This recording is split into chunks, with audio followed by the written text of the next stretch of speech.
Hello my dear students, आज मैं आपको चैप्टर 1 11th क्लास का एक बहुत ही जबरदस्त टॉपिक पढ़ाने जा रहा हूं जो रिलेट करता है आपका स्टोइचियोमेट्रिक कोएफिशिएंट से, जिसको आप स्टोइचियोमेट्री के नाम से भी जानते हैं। टॉपिक का नाम है लिमिटिंग रिएजेंट। 30 मिनट के अंदर परफेक्ट बना दूंगा इसके अंदर। देखिए स्टार्ट करते हैं।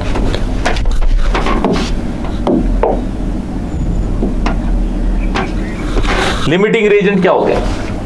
एक ऐसी चीज रिएक्शन के अंदर जो लिमिट में हो, जिसका अमाउंट कम हो, उसे हम हमेशा लिमिटिंग रिएजेंट कहते हैं। जैसे एग्जांपल के तौर पे, ये स्टेटमेंट बाद में पढ़ेंगे। सबसे पहले देखिए, सपोज मैं कहूं कि मेरे पास रिएक्टेंट है ए और बी, जिसको मिला के मैं बना रहा हूं सी। ए और बी मेरे रिएक्टेंट है जिसको मिला के बना रहा हूं मैं सी। क्लियर? और ये मेरे दोनों रिएक्टेंट प्रोडक्ट सी। मैं कहता हूं कि भाई ये मेरे पास दे रखा है 10 ग्राम, ये मेरे पास दे रखा है 5 ग्राम। ध्यान से देखिएगा, ये कोई रिएक्शन नहीं है, क्योंकि ये इस रिएक्शन को हम आर्बिट्ररी रिएक्शन कहते हैं। ना ए का पता, ना बी का पता, ना सी का पता। क्लियर? ना ए का पता, ना बी का, ना सी का। तो इसको हम बस इसके मास पे जज करेंगे, बस समझने के लिए। कैलकुलेशन का पार्ट इसका अलग होगा, वो भी आपको बहुत इजी ट्रिक में सिखा दूंगा। लेकिन बस यहां सीखिए कि लिमिटिंग रिएजेंट क्या है। सपोज मैं कहता हूं कि इसमें ए के पार्टिकल हैं, इसमें बी के पार्टिकल हैं, और इन दोनों को मिलाया तो ए बी बना, और जो मिल के आपका कैसा दिख रहा है? सी दिख रहा है प्रोडक्ट। क्लियर? ठीक है। ए और बी जैसे ही रिएक्शन स्टार्ट होगी, ए का मॉलिक्यूल बी से, बी का मॉलिक्यूल ए से रिएक्ट करेगा, मतलब ए और बी मिलके सी बनाना स्टार्ट कर देंगे। अब जब ये सी बनना स्टार्ट होगा तो इसका जो 10 ग्राम है वो घटने लगेगा, इसका 5 ग्राम है वो घटने लगेगा। लेकिन इन दोनों में सबसे पहले खत्म कौन हो जाएगा? वो होगा बी। तो जो सबसे पहले रिएक्शन के अंदर खत्म हो जाता है, रिएक्शन के अंदर नहीं, रिएक्टेंट के अंदर, वही आपका लिमिटिंग रिएजेंट होता है। इसीलिए लिमिटिंग रिएजेंट का दूसरा नाम लिमिटिंग रिएक्टेंट भी होता है। Limiting reagent, this is also known as what? Limiting reactant. तो इसके अंदर ये सबसे पहले कंज्यूम हो जाएगा, तो ये आपका होगा LR। LR मतलब लिमिटिंग रिएजेंट, LR मतलब लिमिटिंग रिएजेंट। तो ये तो पूरा खत्म हो गया और ये बच गया। ये तो पूरा का पूरा कंज्यूम नहीं हुआ, ये पूरा कंज्यूम हो गया, ये बच गया। तो इसे बोलेंगे हम ER। ER होता है आपका एक्सेस रिएजेंट। जो सबसे पहले खत्म हो जाता है उसे बोलते हैं लिमिटिंग रिएजेंट, और जो बचा होता है उस रिएक्टेंट में, तो उसे बोलते हैं ER। ER होता है आपका एक्सेस रिएजेंट। जो बताओ, जो ज्यादा क्वांटिटी में हो, एक्सेस अमाउंट में हो, जो कम क्वांटिटी में होता है उसे लिमिटिंग, जो ज्यादा क्वांटिटी में होता है उसे बोलते हैं एक्सेस रिएजेंट। क्लियर? तो ये है आपका लिमिटिंग रिएजेंट, या फिर इसको हम लिमिटिंग रिएक्टेंट के नाम से भी जानते हैं। लिमिटिंग रिएक्टेंट के नाम से भी जानते हैं, लिमिटिंग रिएक्टेंट के। देखिए, द लिमिटिंग रिएक्टेंट या फिर limiting reagent is the reactant that, मतलब लिमिटिंग रिएजेंट जो होगा वो हमेशा रिएक्टेंट साइड में ही होगा, प्रोडक्ट साइड में नहीं होगा, क्योंकि रिएक्शन चल रही है फॉरवर्ड, रिएक्शन आगे की साइड भाग रही है।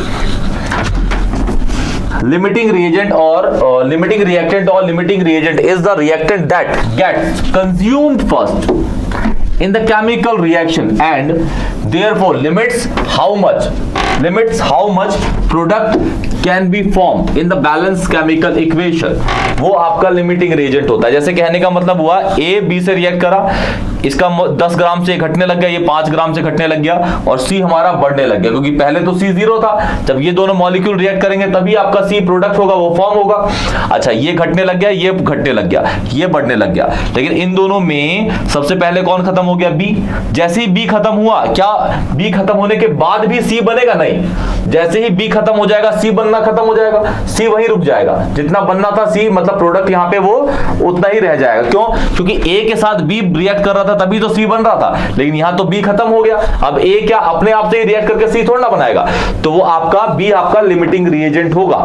सी का प्रोडक्शन, सी प्रोडक्ट का प्रोडक्शन, प्रोडक्ट जो बनेगा वो डिपेंड किस पे करता है? हमेशा आपका लिमिटिंग रिएजेंट पे, क्योंकि लिमिटिंग रिएजेंट पूरा का पूरा आपको बताता है कि भाई सी कितना बनेगा, क्योंकि उसने पूरा अपने आप को यूज कर लिया, पूरा का पूरा ये अपने आप को खत्म कर चुका है रिएक्शन के अंदर। इसलिए अगर आपको पता करना है कि C कितना बनेगा या प्रोडक्ट कितना बनेगा, तो आप पता करोगे हमेशा किससे, लिमिटिंग रिएजेंट से, और यूज करेंगे इसके अंदर स्टोइचियोमेट्रिक कोएफिशिएंट के ट्रिक्स। क्लियर? तो लिमिटिंग रिएजेंट आप समझ गए, एक ऐसी चीज रिएक्टेंट की जो सबसे पहले खत्म हो जाती है उसको हम लिमिटिंग रिएजेंट कहते हैं, और ऐसा रिएक्टेंट जो बच जाता है उसे हम बोलते हैं एक्सेस रिएजेंट। क्लियर? बढ़ते हैं नेक्स्ट पे। देखिए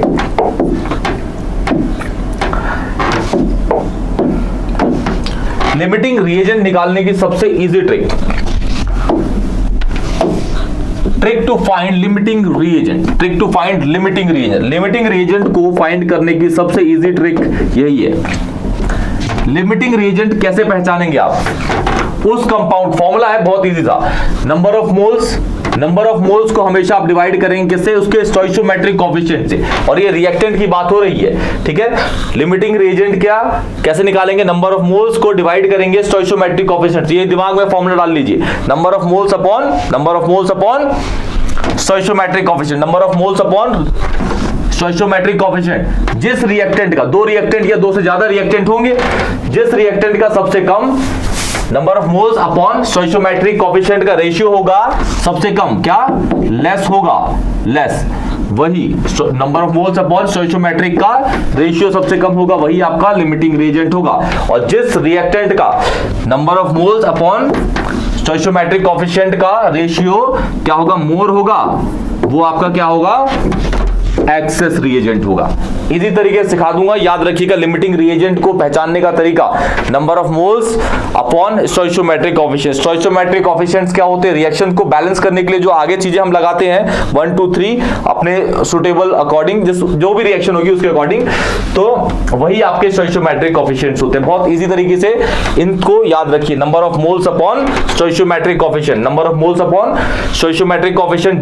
जिस भी रिएक्टेंट का सबसे कम होगा वो क्या होगा आपका लिमिटिंग रिएजेंट, और number of moles upon stoichiometric coefficient जिसका ज्यादा होगा वो क्या होगा आपका एक्सेस रिएजेंट। क्या होगा, एक्सेस रिएजेंट। तो चलिए स्टार्ट करते हैं। देखिए इस क्वेश्चन में देखते हैं, एनसीईआरटी का क्वेश्चन है, ये है आपका, इसके अंदर रिएक्शन दे रखी है, in reaction A plus B2 gives AB2, identify the LR मतलब limiting reagent if any in the following reaction mixture. ये 5 केस दे रखे हैं आपको, 1 2 3 4 एंड दिस इज 5। पांचों को सेपरेटली करेंगे। देखिए फर्स्ट को यहां करते हैं, सेकंड को यहां करते हैं। देखिए रिएक्शन क्या है भाई, A plus B2 gives AB2। अब जो लिमिटिंग रिएजेंट होगा वो A होगा या फिर B2 होगा। AB2 तो होगा नहीं, क्योंकि लिमिटिंग रिएजेंट हमेशा रिएक्टेंट साइड ही होता है। दिमाग में छाप लीजिए, लिमिटिंग रिएजेंट हमेशा रिएक्टेंट साइड का ही होगा, प्रोडक्ट साइड में कभी भी लिमिटिंग रिएजेंट नहीं पाया जाता। अच्छा, पहले में क्या है कि A के दे रखे हैं 300 एटम, ये 300 एटम है इसके। B के दे रखे हैं आपके B2 के, ये है B के, ये 200 मॉलिक्यूल्स दे रखे हैं। अब यहां पे दोनों को, ये एटम है ये मॉलिक्यूल है, दोनों को पहले सेम कर लीजिए, मॉलिक्यूल और एटम को सेम, मतलब इसको हम क्या करते हैं, मॉलिक्यूल से एटम में कन्वर्ट कर लेंगे, तो हम दोनों को कंपेयर कर लेंगे, ये भी एटम में हो जाएगा, ये भी एटम में, फिर हमें पता चल जाएगा कौन सा कम है कौन सा ज्यादा है, और उस तरीके से हम लिमिटिंग रिएजेंट आइडेंटिफाई कर लेंगे। अच्छा, यहाँ क्या है, फॉर्मूला है B2। क्या है B2? अगर मुझे मॉलिक्यूल से एटम कन्वर्ट करना है तो मुझे यहाँ पे ये तो मॉलिक्यूल दे रखा है 200 मॉलिक्यूल्स ऑफ B दे रखा है, लेकिन B2 के एटम निकालूंगा तो जितने यहाँ दे रखे हैं उससे मल्टीप्लाई कर दूंगा तो ये हो जाएगा 400 एटम्स। इसके एटम कितने हैं 300, इसके हैं 400। अगर दोनों रिएक्ट करना स्टार्ट करेंगे तो सबसे पहले कंज्यूम कौन हो जाएगा, A, क्योंकि ये कम एटम है, इस पे ज्यादा एटम है, तो लिमिटिंग रिएजेंट कौन होगा भाई, ये लिमिटिंग रिएजेंट हो गया आपका, और ये हो गया एक्सेस रिएजेंट। ये बस आपको, ये ऐसे नॉर्मल क्वेश्चंस हैं एनसीईआरटी के जो बस बताएंगे आपको, तुक बताएंगे कि कौन से किस तरीके से आप किसको लिमिटिंग रिएजेंट फाइंड आउट कर सकते हो। लेकिन जो कैलकुलेशन होगी मेन 3 या 5 नंबर की होगी वो इस क्वेश्चन के बाद आएंगे। क्लियर? अब सेकंड वाला देखिए, रिएक्शन वही है, A plus B2 क्या दे रहा है जी, AB2 दे रहा है। A कितना दे रखा है, ये दे रखा है आपको 2 मोल्स, और ये दे रखा है आपको 3 मोल्स। ये है 2 मोल, ये 3 मोल। जब ये दोनों रिएक्ट करेंगे तो सबसे पहले कौन कंज्यूम हो जाएगा? A। तो यहां पे भी लिमिटिंग रिएजेंट कौन होगा? ये। और ये क्या होगा आपका? ER, access reagent. NCERT book के अंदर इस क्वेश्चन का गलत आंसर दे रखा है, उसमें आपको ये बता रखा है कि ये वाला आपका लिमिटिंग रिएजेंट है, लेकिन नहीं, ये लिमिटिंग नहीं है, लिमिटिंग रिएजेंट ए होगा, क्योंकि मॉलिक्यूल एटम को आप कंपेयर कर सकते हो। आप ऐसा नहीं कर सकते कि मॉलिक्यूल और एटम कंपेयर करोगे, इसलिए मैंने मॉलिक्यूल को सबसे पहले एटम्स में कन्वर्ट करा, फिर इसको और इसको कंपेयर किया, तो मुझे पता चला कि ये कम है, इसलिए ये लिमिटिंग रिएजेंट है। क्लियर? इसके अंदर भी ऐसे, ये मोल में है, ये मोल में इजिली मैंने बता दिया, ये 2 मोल है, ये 3 मोल है। जब ये रिएक्ट करेंगे तो सबसे पहले कंज्यूम ये हो जाएगा, क्योंकि ये कम क्वांटिटी में पाया जा रहा है और यूनिट सेम है, इसलिए लिमिटिंग रिएजेंट ये है, एक्सेस रिएजेंट ये हो गया। अब बढ़ते हैं थर्ड क्वेश्चन पे, इसको नोट कर लीजिएगा।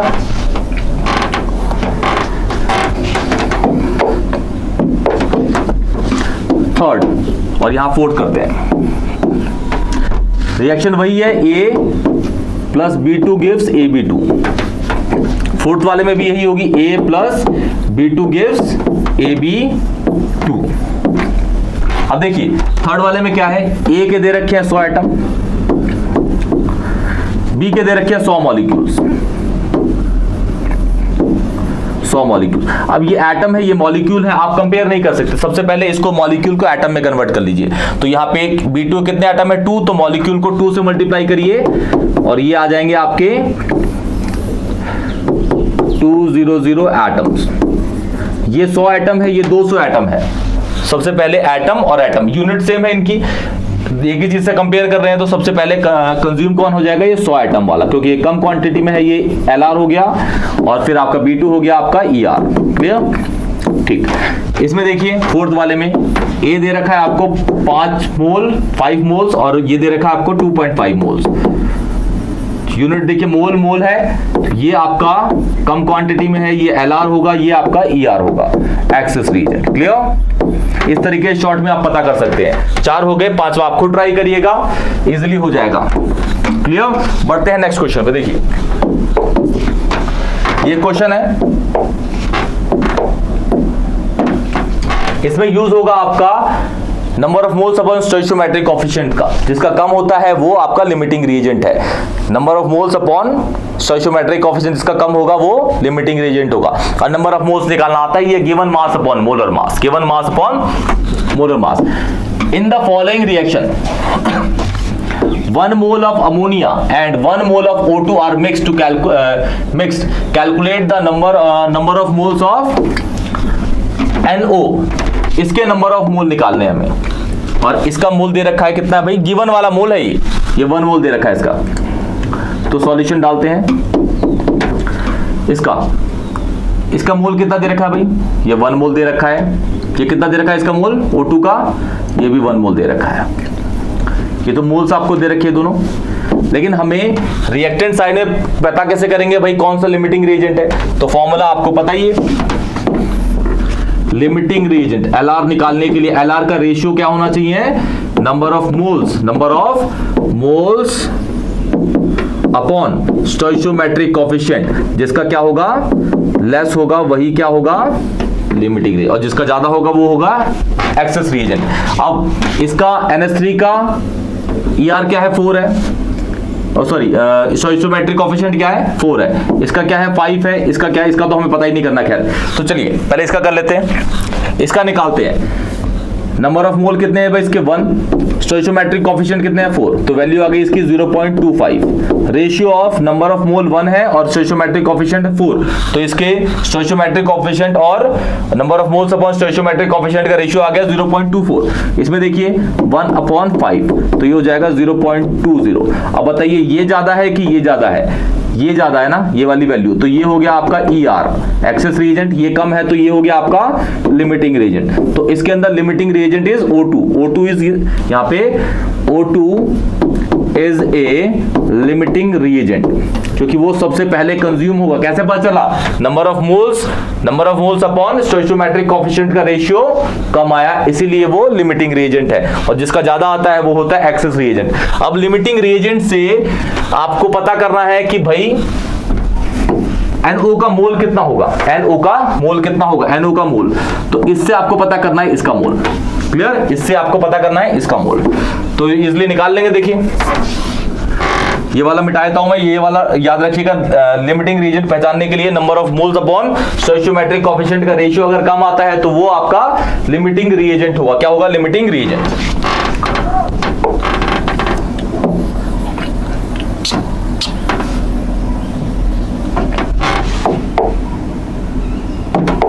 देखिए अब मैं लिमिटिंग रिएजेंट से निकालूंगा NO का नंबर ऑफ मोल्स।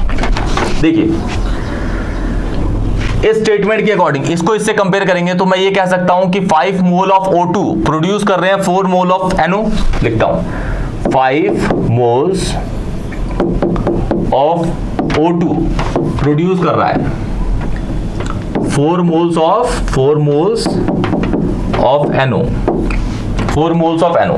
अब मुझे कितने मोल्स के लिए निकालने हैं, मेरे पे है कितने NO O2 के मोल 1 के लिए, तो मैं इसको नीचे भेज दूंगा। इसको 1 मोल के लिए बनाना है तो 1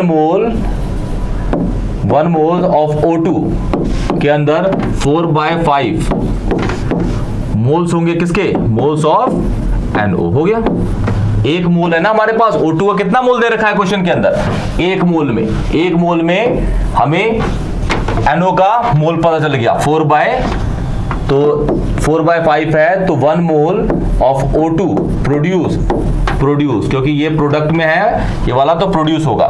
1 mole of O2 produce 0.8 moles of क्या भाई, ऑफ NO। ये है इसका आंसर जो पूछा गया था। लेकिन प्रोडक्ट की कोई भी इंफॉर्मेशन निकालने के लिए, जैसे मैंने प्रोडक्ट का यहाँ नंबर ऑफ मोल निकाला, मुझे मास भी निकालना होता, कुछ भी निकालना होता, सबसे पहले इस क्वेश्चंस के अंदर हम लिमिटिंग रीजन को आइडेंटिफाई करेंगे। बिन लिमिटिंग रीजन के आइडेंटिफिकेशन के आप कोई भी क्वेश्चन नहीं कर सकते लिमिटिंग रीजन के। और एक और चीज, लिमिटिंग रीजन के क्वेश्चन के अंदर आप law of conservation of mass कभी नहीं अप्लाई कर सकते। क्यों, क्योंकि ये जो आपके रिएक्टेंट है, रिएक्टेंट में एक तो पूरा कंज्यूम होता है, दूसरा थोड़ा कम कंज्यूम होता है, उसका कुछ मास रह जाता है। तो आप ऐसा नहीं कह सकते कि रिएक्टेंट का मास और प्रोडक्ट का मास बैलेंस केमिकल इक्वेशन में सेम रहेगा, नहीं होगा, क्योंकि उस वजह से इसके अंदर ये आपका NH3 एक्सेस रिएजेंट, इसलिए इसका कुछ मास बचा रह जाएगा। ये पूरा का पूरा तो कंज्यूम हुआ नहीं, इसलिए आपका NH3 एक्सेस रिएजेंट। और यहां पे आप अप्लाई नहीं कर सकते कौन सा rule, law of conservation of mass, जो क्या कहता है मास can neither be created nor be destroyed. बस रिएक्टेंट और प्रोडक्ट का मास बराबर होगा बैलेंस केमिकल इक्वेशन में। तो यहां पे हमने LR भी प्रेडिक्ट कर लिया कि कौन है, O2 इज LR। कौन सा फॉर्मूला लगाया, number of moles upon stoichiometric coefficient, जिसका कम आता है वो लिमिटिंग रिएजेंट होता है। क्या है, लिमिटिंग रिएजेंट। क्या जी, लिमिटिंग रिएजेंट। क्लियर। और यहां से लिमिटिंग रिएजेंट पता चला तो फिर हमने स्टोइचियोमेट्री लगा के इसका मोल भी कैलकुलेट कर दिया, जो हमारा कितना आया, ये। क्लियर। बढ़ते हैं नेक्स्ट क्वेश्चन पे।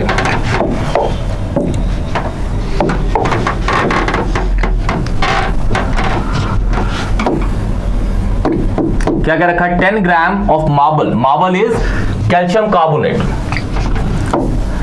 was added to 15 gram of dilute HCl। तो CaCO3 को आपने HCl के साथ रिएक्ट करा दिया। क्लियर। तो प्रोडक्ट क्या बना आपका, calcium chloride CaCl2 and water and carbon dioxide. क्या बना, पानी बना साथ में और आपका बना CO2।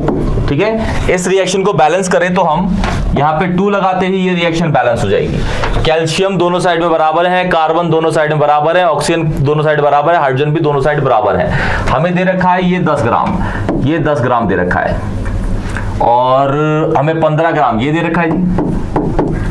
तो इसकी स्टोइचियोमेट्री तो सबको पता ही चल गई, हमने बैलेंस कर दी इक्वेशन, तो स्टोइचियोमेट्री तो हमें पता ही चल गई। इसकी स्टोइचियोमेट्री 1 है, इसकी स्टोइचियोमेट्री 2 है, इसकी स्टोइचियोमेट्री 1 है, इसकी 1 है, इसकी 1 है। लेकिन स्टोइचियोमेट्री हमें रिएक्टेंट की यूज करनी है। CaCO3 की 1 है, HCl की 2 है। अब सबसे पहले क्या करते हैं, हम इसके नंबर ऑफ मोल निकाल लेते हैं। इसका नंबर ऑफ मोल यहां निकालता हूं, इसका नंबर ऑफ मोल यहां निकालता हूं। तो इसका नंबर ऑफ मोल कितना है इसका नंबर ऑफ मोल, इसको 1 डाल देता हूं, इसको N2 डाल देता हूं। इसका number of mole, given mass कितना भाई इसका 10 ग्राम है। और CaCO3 का अगर आप मोलर मास निकालेंगे CaCO3 का, CaCO3 वैसे 100 होता है, निकाल के दिखा देता हूं। 40 इसका, कार्बन का 12 प्लस थ्राइस ऑफ 16, ये हो जाएगा आपका 100 ये इसका। और HCl का तो आपको पता ही है 1 प्लस 35.5 ग्राम, क्लियर, ग्राम पर मोल सर। तो ये हो गया आपका नीचे, इसका कितना है मोलर मास 100, तो ये इससे कट गया, इससे कट गया, ये आ गया आपका 0.1 मोल, 0.1। इसका देखते हैं, 15 ग्राम गिवन है और 36.5 ग्राम ये इसका मोल होगा, लेकिन डिवाइड कर देते हैं जी, डिवाइड करके देख लेते हैं क्या आ रहा है। 15 डिवाइडेड बाय 36.5, 0.411 आ रहा है, ये मोल हो गया। अब देखिए इन दोनों में सबसे कम कौन है, इन दोनों में सबसे कम कौन है, ये वाला लेस है, ये तो नंबर ऑफ मोल लिखना ना, ये भी नंबर ऑफ। अब यहाँ पे निकालते हैं इसके number of moles upon stoichiometric coefficient, जिसका कम होगा वो आपका लिमिटिंग रिएजेंट होगा। तो यहाँ पे N अपॉन SC डाल दूं इसके लिए, और यहाँ पे N अपॉन SC डाल देता हूं इसके लिए। इसका N कितना निकला भाई 0.1, और 1 कितना है, स्टोइचियोमेट्रिक कितनी है 1, तो इसका N बाय SC का रेशियो भी 0.1 ही आ गया। इसका 0.412 और इसका स्टोइचियोमेट्रिक कितना है 2, तो ये हो गया आपका, आधा कर देंगे इसका तो हो जाएगा ये 0.206, ठीक है। फिर भी ये वाला क्या है आपका कम है, N अपॉन SC मतलब number of moles upon stoichiometric coefficient का रेशियो CaCO3 के लिए क्या है, कम है। तो ये आपका, ये CaCO3 क्या हो गया आपका LR हो गया, क्या हो गया LR, लिमिटिंग रिएजेंट हो गया, लिमिटिंग रिएजेंट। और ये क्या हो गया आपका, ये आपका हो गया एक्सेस रिएजेंट, ये आपका एक्सेस रिएजेंट हो गया, और ये हो गया आपका limiting reagent LR, clear. Limiting reagent और एक्सेस रिएजेंट आप पहचान चुके हैं इसके अंदर। अब इससे हम क्या निकालेंगे, किसका मास निकालना है भाई हमें, लिमिटिंग रिएजेंट तो आपने आइडेंटिफाई कर लिया CaCO3 है, क्योंकि उसका number of moles upon stoichiometric coefficient का रेशियो क्या है, कम है। अब लिमिटिंग रिएजेंट आइडेंटिफाई करने के बाद हमें पता करना है कि CaCl2 कितना बनेगा, मास पता करना है। इससे हम किसका मास पता करेंगे, इसका CaCO3 से हम पता करेंगे मास, अब किसका, इससे पता करेंगे इसका मास। तो बहुत इजी तरीके से कर लेंगे, देखिए लगाएंगे स्टोइचियोमेट्रिक मेथड्स, स्टोइचियोमेट्रिक। देखिए आपको पता चल रहा है कि 1 मोल CaCO3 प्रोड्यूस कर रहा है 1 मोल CaCl2, तो यहां लिखते हैं 1 मोल CaCO3 प्रोड्यूस कर रहा है 1 मोल CaCl2। अब 1 मोल CaCO3 का मास कितना होता है भाई, आपने देखा इसका मोलर मास कितना होगा 100 ग्राम पर मोल डाल देंगे 1 मोल के लिए तो, और इसका मास कितना होगा 40 और इसका होगा 71, तो ये हो जाएगा 111 ग्राम पर मोल। अब हमें किसका मास पता है भाई, CaCO3 का पता है, तो 100 ग्राम में इतना है तो 10 ग्राम के लिए निकालना है मुझे, तो मैं 10 ग्राम के लिए निकाल दूंगा भाई इसको। 10 ग्राम में क्या होगा ये 111 अपॉन 100 इंटू 10, 10 ग्राम के लिए निकाल दिया इसका मैंने। अब इसको काट लीजिए 1, ये हो गया, तो 10 ग्राम में 10 ग्राम 10 ग्राम ऑफ CaCO3 के अंदर इसका मास कितना हो जाएगा 11.1 ग्राम ऑफ किसका CaCl2, क्लियर। तो हमें CaCl2 का मास भी यहाँ पे क्या कर लिया, कैलकुलेट कर लिया। CaCl2 का मास भी हमने क्या कर लिया, यहाँ पे कैलकुलेट कर लिया इसी तरीके से। लेकिन सबसे पहले इसमें आपको क्या फाइंड आउट करना था, लिमिटिंग रिएजेंट। लिमिटिंग रिएजेंट अगर आपको पता है तो भी आप प्रोडक्ट की चीजों को पता कर सकते हैं, वो कितने मॉलिक्यूल होंगे, इसमें किसका प्रोडक्ट का किसका कौन सा मास होगा। अब मैं H2O का ही मास पता कर सकता हूँ, CO2 का भी कर सकता हूँ, किससे, लिमिटिंग रिएजेंट से। लेकिन मुझे क्वेश्चन में बोला नहीं है तो मैं नहीं निकालूंगा, निकालना चाहूँ तो निकाल देते। आप अगर चाहते हैं तो ट्राई करिएगा, लेकिन निकालेंगे किससे, लिमिटिंग रिएजेंट से ही निकालेंगे इसका भी, और उसका निकालेंगे तो भी लिमिटिंग रिएजेंट से ही निकालेंगे, क्लियर। बढ़ते हैं लास्ट क्वेश्चन, 4th क्वेश्चन की ओर। चलिए लास्ट क्वेश्चन ये एनसीईआरटी का, ये एनसीईआरटी का एग्जांपल है। ये एग्जैक्ट मुझे नंबर याद नहीं है, लेकिन एनसीईआरटी का ये एग्जांपल है, इंपॉर्टेंट क्वेश्चन की कैटेगरी में आता है ये। देखिए क्या बोला गया है, 50 किलोग्राम N2 रिएक्ट कर रहा है 10 किलोग्राम H2 से, ठीक है, और मिक्स होके ये प्रोड्यूस कर रहा है अमोनिया। आपको पता करना है लिमिटिंग रिएजेंट कौन है, identify the limiting reagent in the production of NH3, और इसमें बोल दिया गया है कि NH3 के प्रोडक्शन का मास भी निकालना है, ठीक है, NH3 का प्रोडक्शन का मास भी निकालना है इसके अंदर। देखिए वैसे इसमें ऐसा तो कुछ नहीं बोला, लेकिन हम NH3 का मास बता देंगे, क्लियर। इस स्टेटमेंट के अकॉर्डिंग नहीं बोला गया, जैसे identify the limiting reagent in the production of NH3 in this situation, तो ये नहीं बोला कि अमाउंट पता करना है NH3 का, लेकिन फिर भी हम निकाल देंगे, क्लियर। देखिए रिएक्शन है N2 प्लस H2 दे रहा है आपको NH3, ये 2 मोल, ये आपका हो गया 3 मोल, ये हो गया 1 मोल, और ये जो 1 3 2 लगे स्टोइचोमेट्रिक कोएफिशिएंट है। इसका गिवन मास कितना है भाई, ग्राम में ले लेंगे इसको, ग्राम में लीजिए, ग्राम में ले लिया ये 50,000 ग्राम, इसको ले लेंगे तो ये 10,000 ग्राम हो जाएगा, 10,000 ग्राम, क्लियर। इसका ये गिवन मास है, इसका ये गिवन मास है। अच्छा अब सबसे पहले क्या करते हैं, नंबर ऑफ मोल निकाल लेते हैं दोनों की। इसका नंबर ऑफ मोल 1 बोल देता हूं, इसका नंबर ऑफ मोल 2 बोल देता हूं जी। इसका गिवन मास कितना है जी, 50,000। इसका मोलर मास कितना होगा N2 का 28, इसका रेशियो यहां पे लिख देंगे। इसका गिवन मास कितना है भाई 10,000। इसका मोलर मास कितना होगा H2 का, 3 मोल्स ऑफ H2 का, नहीं H2 का बस, तो होगा 2, तो ये तो कट के भाई सीधा सीधा 5,000 हो गया, 5,000 मोल्स हो गए।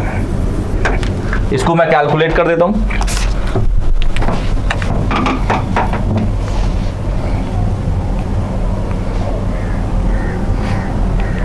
ये है 50000 divide by 28, this is 1785.71 moles. अब ये नंबर ऑफ मोल निकल गए दोनों के। अब दोनों में मैं number of moles upon stoichiometric coefficient का रेशियो पता कर लेता हूं, किसका कम होगा वो लिमिटिंग रिएजेंट होगा। तो यहां पे N अपॉन SC डाल देता हूं। नंबर ऑफ मोल कितने भाई इसके 1785.71 अपॉन कितना है इसका 1 है, तो 1 डाल दिया। इसका N बाय SC मतलब stoichiometric coefficient number of mole 5000 upon 3 से, क्लियर। तो इसका तो यही हो जाएगा, ये हो गया, इसका हो जाएगा 5000 डिवाइड बाय 3,